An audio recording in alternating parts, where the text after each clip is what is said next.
Hi! O, 'di ba matagal ka na naghahanap kung saan mo siya pakakasalan? Ito na yung lugar kung saan mo siya pakakasalan. O, 'di ba? This is a beautiful place for you to get married. O, 'di ba? Parang pwede ka diyang pumasok. Tapos, kasama mo yung mga entourage. Kaya lang, pagdating dyan, baka matisod ka kasi maraming mga roots na na nakaangat. But, this is a beautiful place for couples to get married and or to renew their vows. Kasi it's like you're surrounded by trees and then you have to pass through the trees and dun sa dulo nung ka magpapakasal, o, di ba?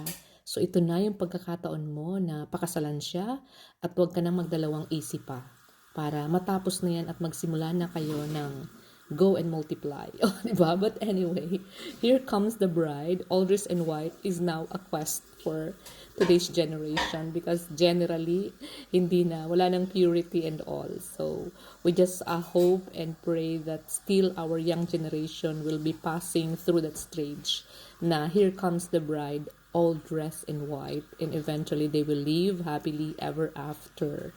O, diba? That's it. I'm into Tara Park.